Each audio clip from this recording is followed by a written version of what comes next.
Hello, ladies and gentlemen of my subscriber base. I know it's been over a year since I've been on camera.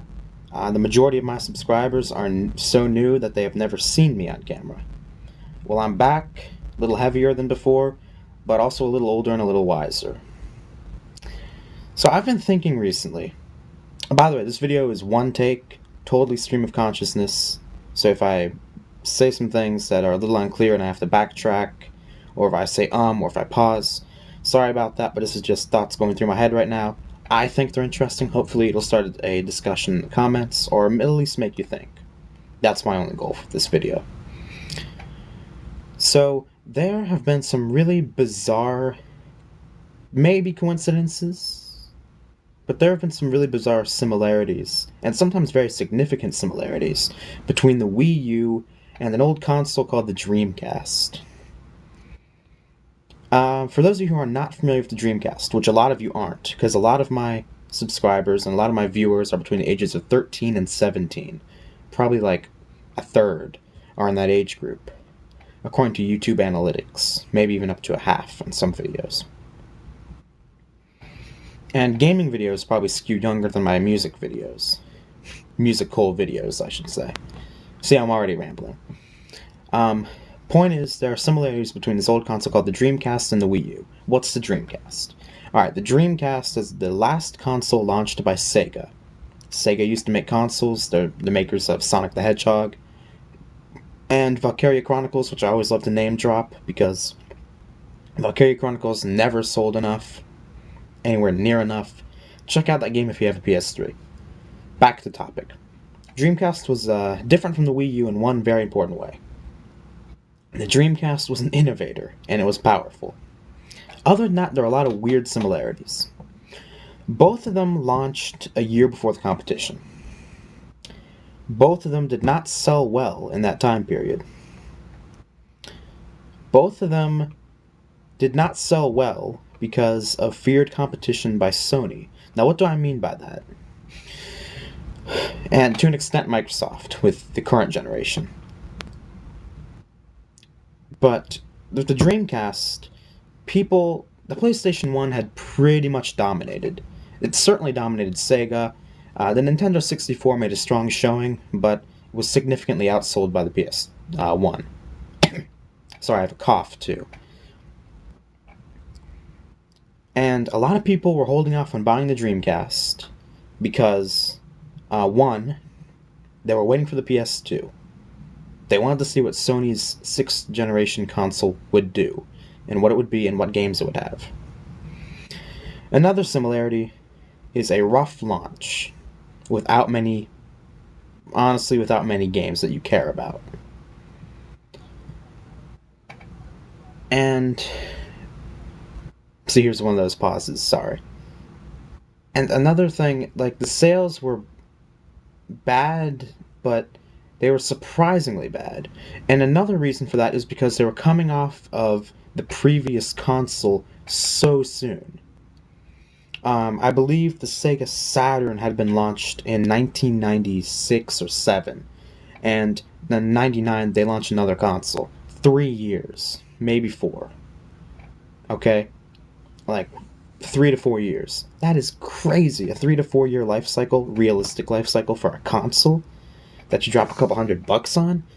I mean, that's not even enough time to really amass a good game library, let alone justify the cost of the console. Now, you might say, how is that similar to the Wii U? The Wii U came out 6 years after the Wii. But look at it this way. The Wii had the shortest life cycle of any of the 7th generation consoles. About PS3, Xbox 360, and Wii. It only had a 6-year life cycle, realistically. The PS3 will realistically have about a 7 to 8 year life cycle. Xbox will have a 7-year life cycle. Now, I'm not saying they're going to stop making games, but when I say realistic life cycle, I mean until the next console comes out.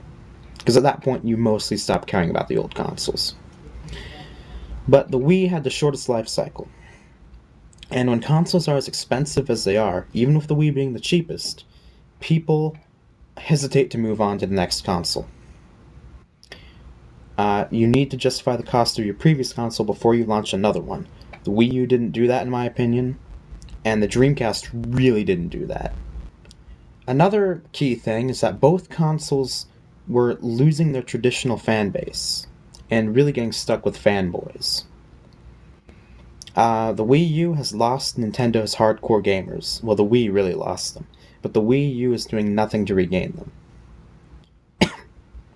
The Dreamcast, while it did appeal to some hardcore gamers, really it was mostly Sega fanboys. And I'm not saying that's the way it should have been. It was an impressive console, but it never really went anywhere. Another thing is the early sales failed to create a bandwagon effect. This is another example of things not being the way they should be, but it's really how they are. It's realistic rather than idealistic. When people saw that the Wii was flying off shelves, that in a way created more demand. It's sad but true. People see, oh, everyone's buying the Wii, I'm going to buy it too. It's stupid, but it's true. The Dreamcast and the Wii U both failed in that regard, or are failing in that regard. So overall, there are a lot of similarities between the Wii U and the Dreamcast. And some of these are significant, some are just on the surface level. Even though ostensibly a lot of these are minor or seem like they're not going to lead to anything. Like, okay, both consoles launched a little early, who cares? But when you really think about it, when you launch your console early and it doesn't sell, that shows that there's not that much demand, obviously, but it also shows that there's a lot of demand for competing consoles, because people are waiting to see what the competition can do. So even the ones that ostensibly seem unimportant, I think are actually very important. So leave your thoughts below. Please rate, comment, and subscribe. I think that the Wii U is in serious trouble, just like the Dreamcast was. And the Wii U does not even have power backing it up. The one thing the Dreamcast definitely did right was that it had power, it had online, it had innovation. The Wii U doesn't do that. Probably one of the most significant similarities between the Dreamcast and the Wii U is the stupid controller design. Both of them have like a screen built into the controller. In fact, I should get my Dreamcast controller and bring it over here, but I'm too lazy. They both have like a screen built into the controller, and I'm like, that's innovative. For the Wii U, it's really not, because they're copying the Dreamcast. But the point is, that's going to raise the cost a lot compared to how much it's worth. Like, to me, that's worth like 10, 20 bucks. Like, do I really care about a screen on my controller? No, not really. I mean, I guess it's a little cool, but I'm playing it on a TV. I don't really want to go like this, you know? I want to see it on the TV. So, in both the Dreamcast and the Wii U, this would raise the price much more than it's worth to the consumer. Is the advertising campaigns. I know there's a huge fan base for the old Dreamcast advertising campaigns, especially this one dude who appeared in them, but they didn't get anywhere. They were not that well received. They didn't really attract an audience. Nintendo's advertising, I haven't even really seen their advertising. I mean, I know I use AdBlock on the internet, but haven't heard much about them. They're not gaining traction, is the point. And that's what all these things come down to. So, thank you for watching. Please rate, comment, subscribe. This is one where I think it's very important to comment. Because even if you totally disagree with me, I perfectly understand. Because I'm really drawing a lot of inference here. But thank you all for watching. I'm going to just start repeating myself now. So I'm going to leave before I repeat myself too much. One quick last thing. I'm looking for someone who could make an intro or an outro for my channel, for my videos, or a trailer for my channel. I'd be immensely thankful to anyone who could do that. I can credit you, whatever. So please, if anyone has a talent like that, please hit me up, let me know, send me a private message. And that's all I got.